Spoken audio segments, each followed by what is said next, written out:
అందరికీ నమస్కారం అండి. నా సాహితీమాలకు స్వాగతం. ఈరోజు మన సాహితీమాలలోని త్వమేవలో మీరు వినబోతున్నది మాలాకుమార్ గారు రచించిన 7 అడుగుల బంధం జన్మజన్మల అనుబంధం. ముందుగా సప్తపది ప్రాముఖ్యత తెలుసుకుందాం. వివాహంలో వధూవరులు అగ్ని చుట్టూ 7 అడుగులు వేస్తారు. ప్రతి అడుగుకి ఒక అర్థం ఉంది. అవి ఆహారం, బలం, సంతానం, సంతోషం, పశువులు, ధనం, స్నేహం. సప్తపది భార్యాభర్తల అన్యోన్య బంధాన్ని సూచిస్తుంది. హిందూ వివాహ సంస్కారంలో సప్తపది అనేది అతి ప్రధానమైన భాగం. వధూవరులు అగ్ని చుట్టూ 7 అడుగులు వేస్తూ ఒకరినొకరు చేతులు పట్టుకొని పరస్పర వాగ్దానాలు చేసుకుంటారు. ప్రతి అడుగు ఒక వాగ్దానాన్ని సూచిస్తుంది. సాంప్రదాయకంగా వరుడు మొదట అడుగు వేస్తూ వధువుకు హామీలు ఇస్తాడు. వధూవరులు కలిసి అగ్నికి ప్రదక్షిణం చేస్తారు. అగ్ని దైవసాక్షిగా ఉంటుంది. ప్రతి అడుగులో మంత్రోచ్చారణ చేస్తూ కొంచెం హవిస్సును అర్పిస్తారు. కొన్ని సంప్రదాయాల్లో వధూవరుల తల్లిదండ్రులు కలిపి 7 అడుగులు వేస్తారు. 7 అడుగులు సప్తలోకాలు లేదా సప్త చక్రాలకు సూచన. ఉత్తర భారతంలో వధువు మొదట అడుగు వేస్తుంది. దక్షిణంలో వరుడు వేస్తాడు. సప్తపది ద్వారా దంపతులు జీవిత లక్ష్యాలైన ధర్మ, అర్థ, కామ, మోక్షాలను పంచుకుంటారు. ఇది కేవలం శారీరక బంధం కాకుండా ఆత్మీయ ఏకత్వంను కలిగిస్తుంది. సప్తపది మంత్రాలు ఋగ్వేదం నుంచి తీసుకోబడ్డాయి. ప్రతి అడుగులో పురోహితుడు ఈ సంస్కృత మంత్రాలు ఉచ్చరిస్తాడు. వధూవరులు కలిసి అడుగులు వేస్తారు.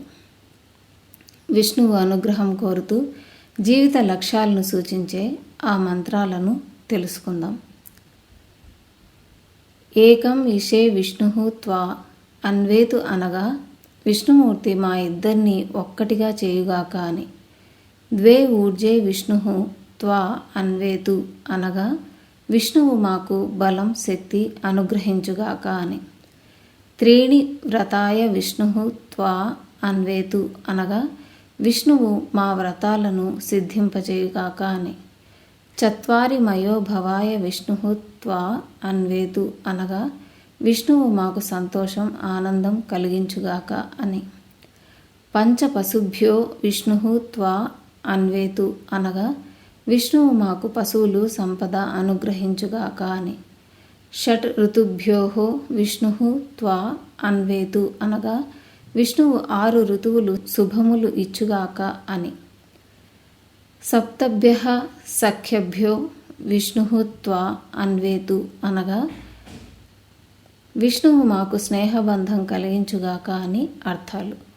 సప్తపది మంత్రాల తర్వాత పురోహితుడు వధూవరులకు సప్తర్షులు, అరుంధతి నక్షత్రాలు చూపిస్తాడు.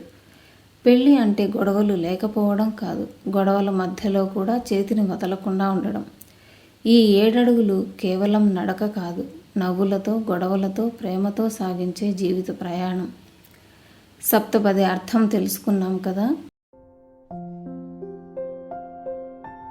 ఇప్పుడు 7 సంఖ్య కొందరు అశుభం అనుకోవడానికి కారణం. జ్యోతిష్యంలో 7 కళత్ర భావంని సూచిస్తుంది.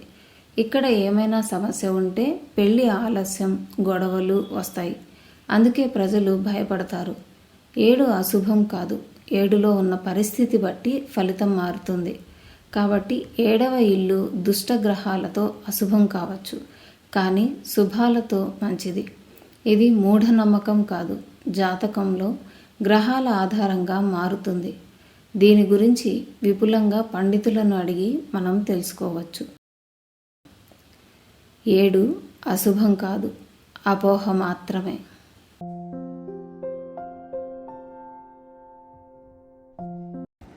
ప్రతి ఆదివారం ఉదయం సాహితీమాలలో 11 గంటలకు మన దేవాలయాల గురించిన విశేషాలు, మా ఇంకో ఛానల్ ప్రభాత కమలంలో మంచి కథనో, కబుర్లో ప్రతి గురువారం ఉదయం 11 గంటలకు వినండి. ప్రభాత కమలం లింక్ డిస్క్రిప్షన్ బాక్స్లో ఉంది. అది కూడా సబ్స్క్రైబ్ చేసినట్లయితే మీకు మేము పోడ్కాస్ట్ చేయగానే వస్తుంది. తప్పక సబ్స్క్రైబ్ చేస్తారు కదూ. అలాగే మీ అభిప్రాయాలను కామెంట్ బాక్స్లో షేర్ చేయండి. ధన్యవాదాలు.